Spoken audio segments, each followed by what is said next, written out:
if Green Bay would have the cap space for Julio, but I mean, maybe as it stands, maybe they don't have the cap space for Julio Jones. But who's to say they don't come out here with an extension for Aaron Rodgers, another 2 years or something, a 2-year extension, or for Aaron Rodgers, or restructure his contract. But regardless, even if they can afford Julio Jones or they can make it work, the question remains, should they actually bring Julio Jones in? Is Julio Jones still a top 5 receiver, top 3 receiver? A lot of people say they think he is. I'm not so sure. I was never really a huge Julio Jones fan. I didn't really watch a lot of Atlanta, even though, of course, the numbers are what the numbers are. He's most likely going to be a Hall of Famer. But again, Julio is one of those kind of guys, to me, it's really, really heavy on the yards and receptions, not so heavy on the touchdowns. And I've always been a touchdown guy. Yes, yards and receptions are good, and you need yards to gain first downs. You need receptions to gain yards so you can gain first downs. And of course, you need receptions to catch touchdowns. But when I look at Julio Jones, his numbers over the years, he's always had a ton of receptions, right?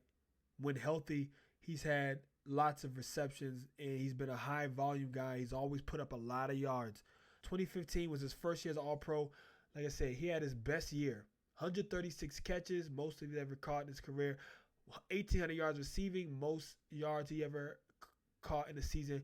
But only 8 touchdowns. And then his second All-Pro year for Julio Jones, 2016, he caught 83 passes for 1,400 yards and only 6 touchdowns, bruh. Only had double-digit touchdowns in 1 year. Every other year has been 6 and 8, and then 3. That's why I love Davante Adams, man. He catches touchdowns, bro. He's not just about receptions and targets and all that shit, bro. He catches touchdowns. How the fuck are you starting 16 games in 2017 with 88 receptions, 1,400 yards receiving, and only 3 touchdowns, bro? That is not acceptable to me. You can't be the number 1 receiver in the NFL. You can't be so great and you only have 3 touchdowns all season. That's Marquez Valdez-Scantling level production, bro. Are you fucking kidding me? I just feel like Julio Jones is a little overrated, bro, because he puts up lots of touchdowns, lots of receiving yards, but he don't have no fucking touchdowns, bro. He got 60 touchdowns in his whole career. 60.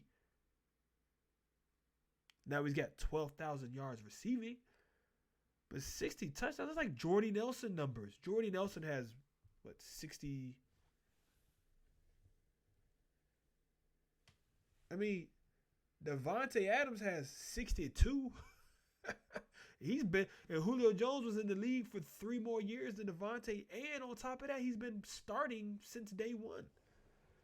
And Davante Adams has 62, and that's with missing games and shit, not even being the number 1 option. So it's like, Julio, you've been in the league since 2011, my guy. You only have 60 touchdowns. And Jordy has 72. That's what I'm saying, bro. It's like, come on, man. Do you think Julio, for a long time, people have been saying Julio Jones is the number 1 receiver in NFL. You can't average 6 touchdowns a year and be a Hall of Famer or the number 1 receiver in the fucking league. That's trash. Julio would probably would. I don't know if he would see an uptick in touchdowns or not with Aaron Rodgers throwing in the ball. That's the case that you tried to make, Kylie. You said,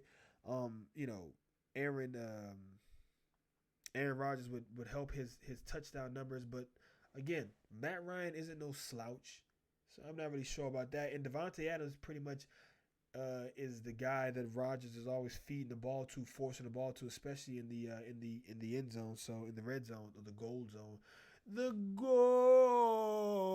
zone, as we like to say in Lambeau in Green Bay. So I don't know, man, but I don't think it would be something that they do, but it's an interesting idea to play around with, and it's an interesting comparison to make and an interesting question to ask. Where does Julio Jones rank for you? I would say he's probably maybe 3 or 4. I'd say he's probably 3 or 4 because I really value touchdowns. Puda, you the GOAT, boy.